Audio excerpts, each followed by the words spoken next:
Hi, I'm Nitzan. And I'm Adam. And this is Stories from the East and West. Today's episode is about a landmark 1960s film, little known outside of film festivals and its native Czech Republic, and the life of its pioneering director. The film is called Daisies, and the director is Vera Chytilová. In the 1960s, Chytilová quickly established herself as one of the leading cinematic voices of the Czechoslovak New Wave that emerged after the FAMU film school alongside Miloš Forman and Jan Němec. Its sole female voice, she was known for her tough persona and provocative approach to filmmaking. The decade's end brought the 1968 Soviet invasion, a violent attempt to maintain communist control in Czechoslovakia. It put an end to both the Prague Spring and the Czechoslovak New Wave artistic movement. Her colleagues Forman and Němec emigrated to the West, but Chytilová refused to do the same despite the huge professional and personal cost. Eventually, she did find a way back to doing what was most important to her, making films on her own terms. We sent our producer Piotr to Prague to bring you her story. Coming up on Stories from the East and West. Zlín, Praha, Varšava, Madrid, London, Paris, New York, Casablanca. Where you see a kind of totality of the human presence. Absolutely, absolutely. That is exactly Tak jak my w życiu, nigdy do końca nie ma odpowiedzi i nie będzie. To jest Stories from the East and West.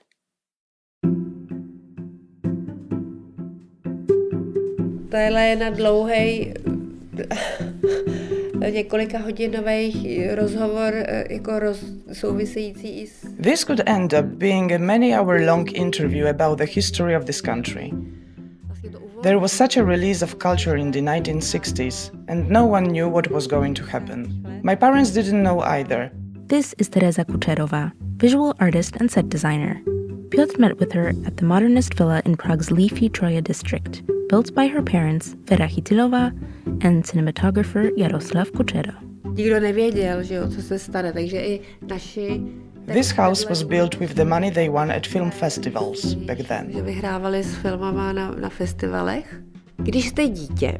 When you're a child, you naturally live in the way that your family lives. So you don't find it abnormal that your parents are filmmakers.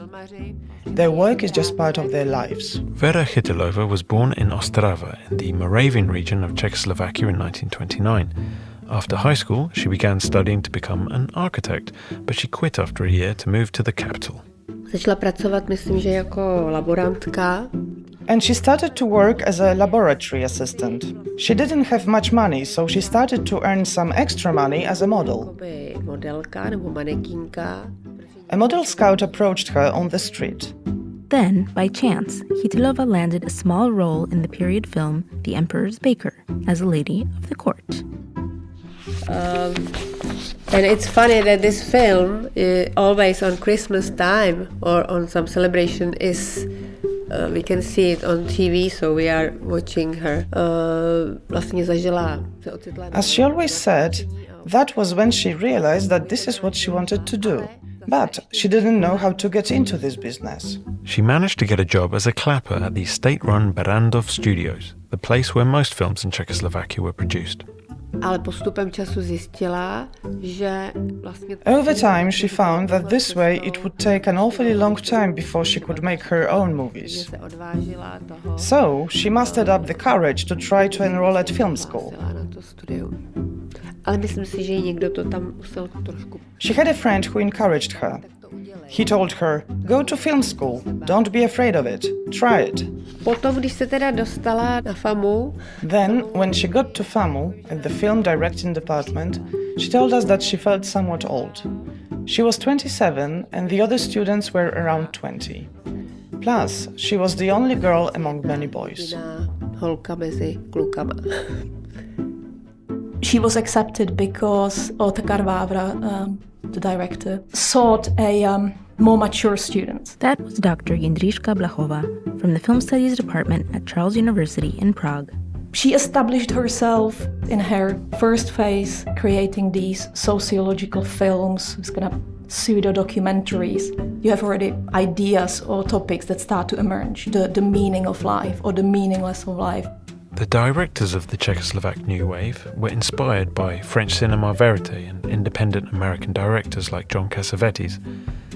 They wanted to more intimately capture everyday life under the socialist system, rebelling against the official socialist realism that had dominated for decades.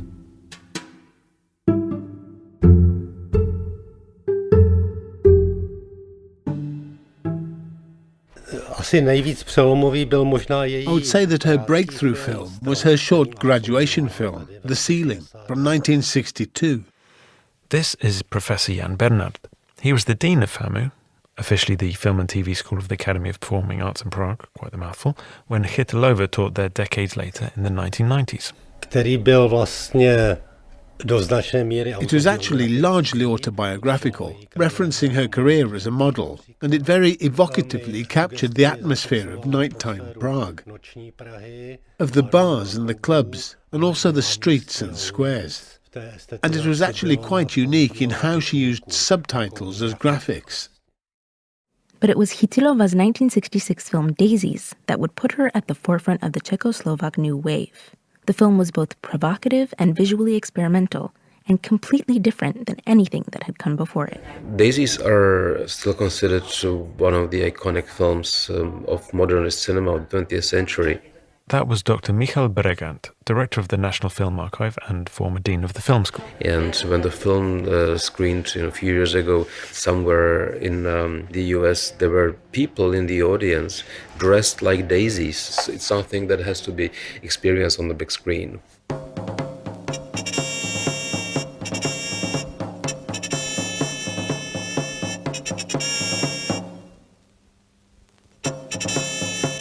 Very briefly, the film tells the story of two young women named Marie 1 and Marie 2, who come to the conclusion that the world has gone bad and that therefore they should be bad too. Ani to mi nejde. Tak co nám jde? Nic nám nejde. They embark on a path of humorous destruction through this surrealist art pop collage reality envisioned by Chytilová and her collaborators, art director Esther Krumbachova and Chytilová's husband at the time, cinematographer Jaroslav Kucera. They wanted to portray both personal and social destruction, so the characters not only destroy their clothes, but also the actual image of the film.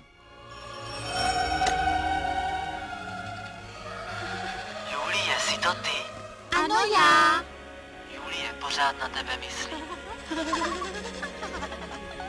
Asi jsem se do tebe zamiloval. I do love the one when the suitor calls the girls to the apartment from outside, and this buffoon and this kind of sweet voice tries to talk her into relationship, and they are obviously laughing at him. Then all of a sudden their world disrupts into collages. Her heads leave their bodies, and everything is sort of meshed together in this collage. The sequence in this opulent room with opulent food prepared for a big dinner party, and they start tasting bits and pieces of the food, and suddenly when one of the protagonists breaks a glass on the table, everything changes.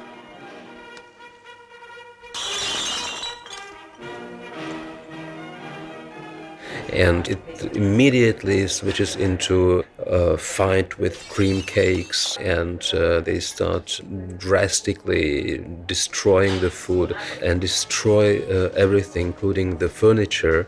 And at the end they make some sort of a fashion show using the curtains from the windows on that table full of broken food. Is just fantastic as a piece of what cinema can do, and it becomes timeless because it's experimental, yet it wants to be beautiful and it wants to be smart, and it's all of those things together, and that's why it doesn't age, because there is no proper narrative. It's just this beautiful package of possibility. The film was screened at the 1967 Festival of New Czechoslovak Cinema in New York, and Chytilová was celebrated for her achievement. But back home, the ruling Communist Party was definitely not celebrating, especially about the infamous banquet destruction scene. Obviously, the authorities were strongly provoked by such scene. That was kind of a symbol for bourgeois decadent art, which they hated from the bottom of their hearts.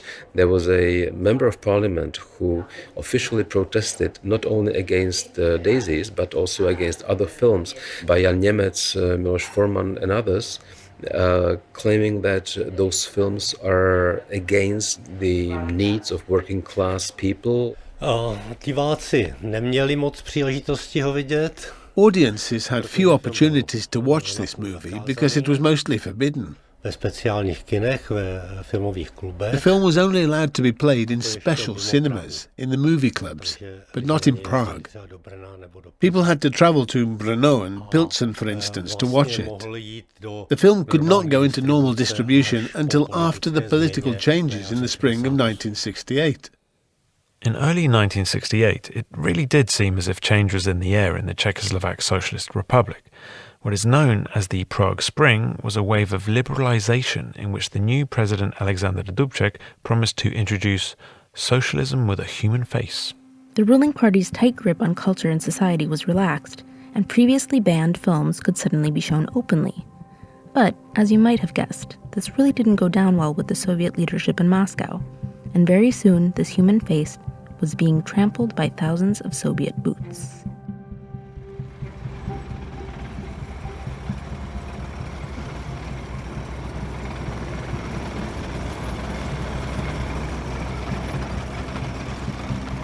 On the 20th of August 1968, Soviet tanks rolled into Czechoslovakia, crushing the democratic hopes of the Prague Spring.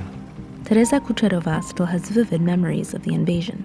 No, v roce 68 by byly 4 roky, ale jako dítě si pamatuju, že... In 1968, I was 4 years old, and I remember it as a child.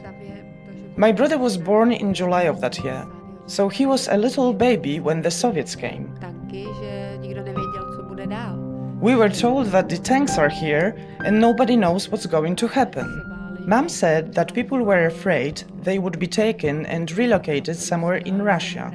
We went to our cottage with my grandparents and the adults were constantly listening to Radio Free Europe. Máme za sebou dny prožité spíš city než rozumem. Teď, v této chvíli, je to zcela jiné. City by nic nepomohly. Teď si představte, že vlastně se... And it's hard to imagine, but everything suddenly stopped, and the so-called normalization came. People who used to work, who had opportunities, they suddenly found themselves under the supervision of political apparatchiks. Politických aparátčíků. No, že vlastně celou tu generaci oni zastavili, najednou se A whole generation of people came to a standstill. They had been in full creative flight, and suddenly they had to have their films approved, screenplays approved by people whose only purpose was to serve the system. It wasn't just about film. It was about all culture, theaters, and fine art. And they called it normalization. Her films disappeared from distribution circles or channels. She was not only her future career, but her past career, which was erased, and the films were put on shelf and never shown again. So after such an extremely successful career in her young age, in the second half of the 60s, suddenly there was a kind of abyss in which she found herself. Myslím si, že třeba tady to období pro ní. This period for her, the 1970s, was full of constant struggles. No one told her in advance, yes, so now you're not going to make any films, not until 1977. There was a very long 7 years for her when she was blacklisted and she wasn't even allowed to enter the film studio in Prague. She was in a very difficult situation personally because the kids were small. She was in the middle of construction of their house, and also on the personal level, those were very hard times for her.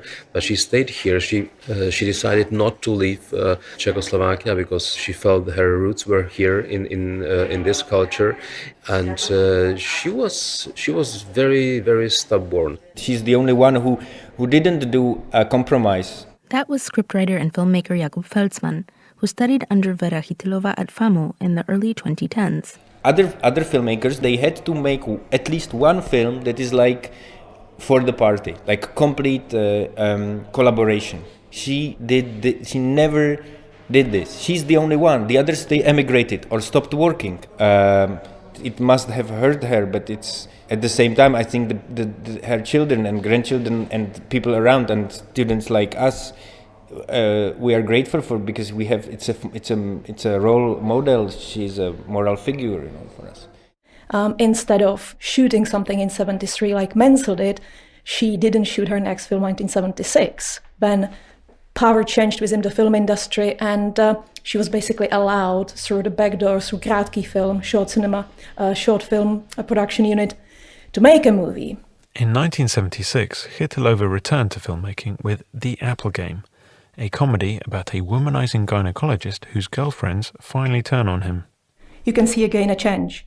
More conventional narratives, but the topics are more pronounced.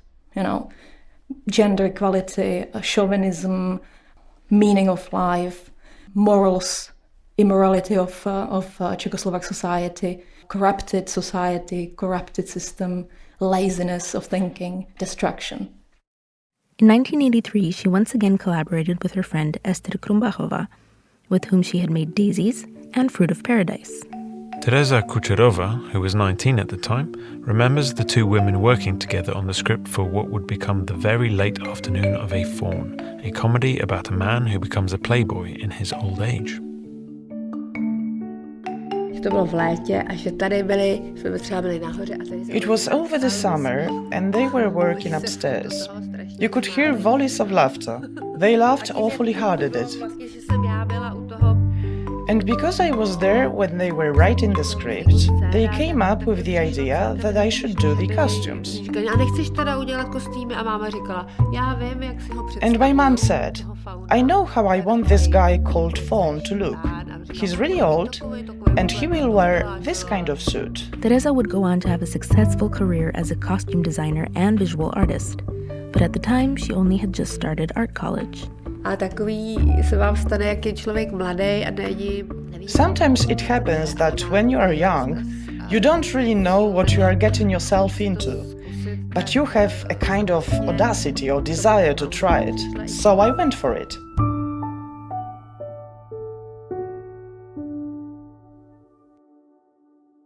Although Chytilová's films were definitely not appreciated by the majority of the ruling Communist Party, they were happy to take the foreign currency her films brought home from overseas. Much like in other Central and Eastern European countries in the Eastern Bloc, the economic situation in Czechoslovakia in the 1980s was becoming pretty dire. Starting with Poland in June 1989, the Soviet-backed regimes began to topple. Jeho přirozenou součástí se stalo dobře organizované studentské hnutí. What you're hearing is Václav Havel making a speech during the mass protests of the Velvet Revolution. The revolution finally brought an end to 41 years of single-party rule.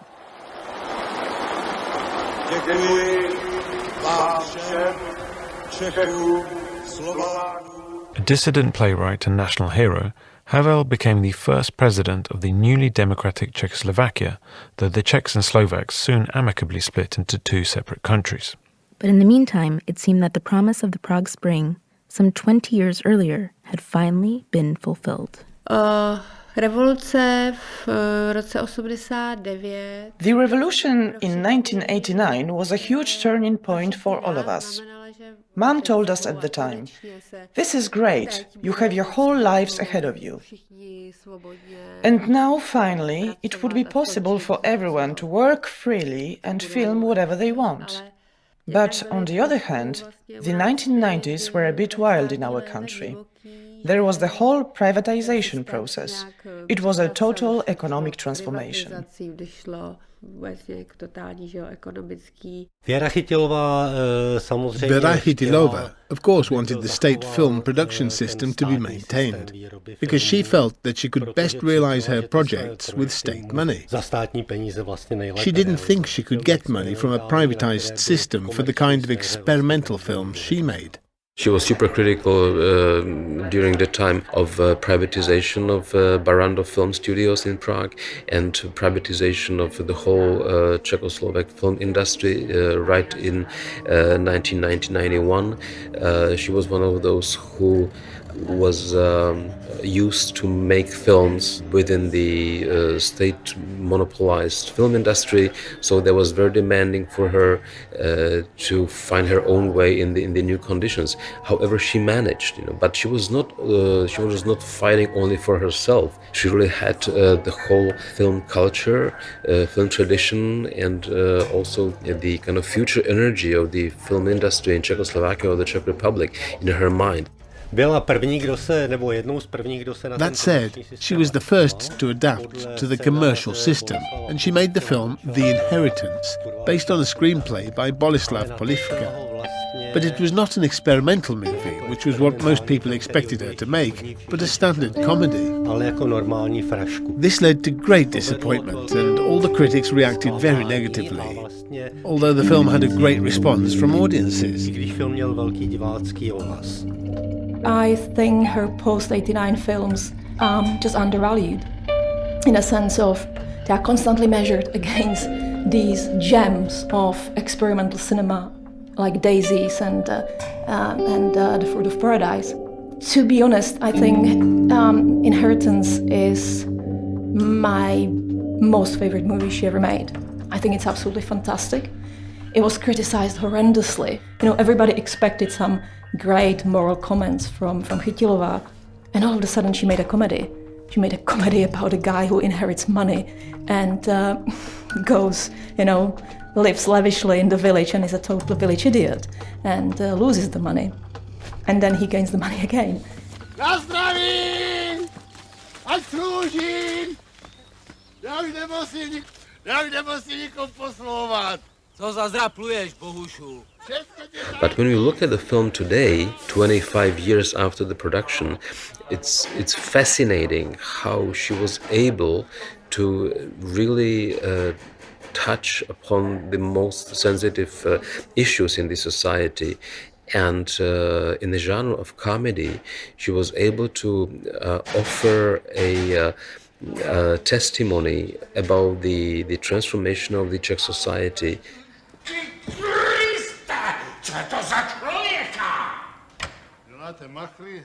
Criticizing post-totalitarian or post-communist society and people, post-communist people who are absolutely incapable of living in the newly gained freedom. She felt that movie can cause change or can influence people and can change, can do something good in society. But as well as being an important moral figure and filmmaker, Chytilová was also known for sometimes being very difficult to work with. Michal Bregant first met Chytilová whilst working as an assistant at the Czech National Film Archives at the end of the 1980s, when she was working on a documentary about the first president of Czechoslovakia.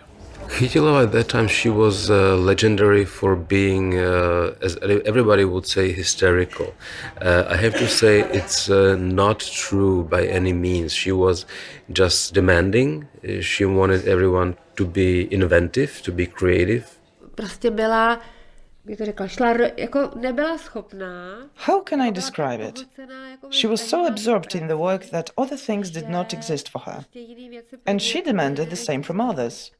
She didn't even realize that someone else might not approach things in the same way. So sometimes she would, let us wait for her like for 2 hours in cold weather, but she was not a prima donna. She was always working for the audience, for the public. So she wanted the film to be the best possible result. We have to realize that she was the only woman of the Czechoslovak New Wave. There was Vera Chytilová, who was working in parallel, and she worked within man-controlled, man-operated film industry.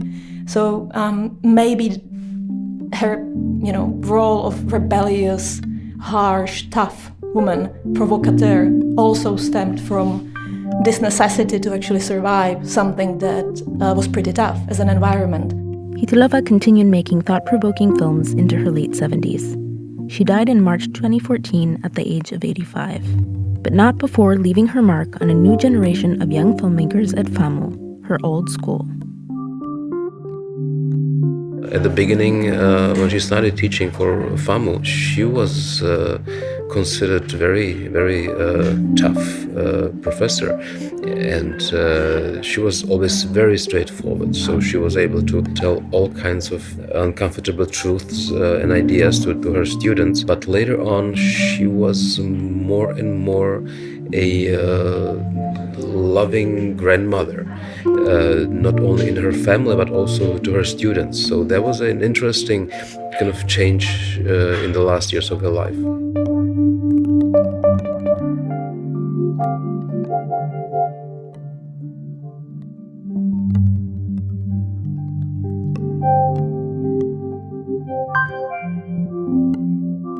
This episode of Stories from the Eastern West was brought to you by Culture.pl, the flagship brand of the Adam Mickiewicz Institute.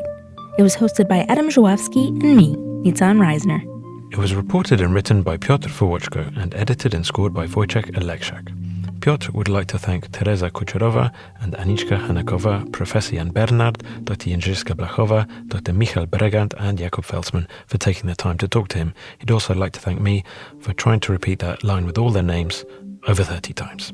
And if you want to learn anything else about Chytilová and her films, the show notes have lots of links for you and can be found in your podcast app or on Stories from the Eastern West website at sftew.com. See you next month. Bye.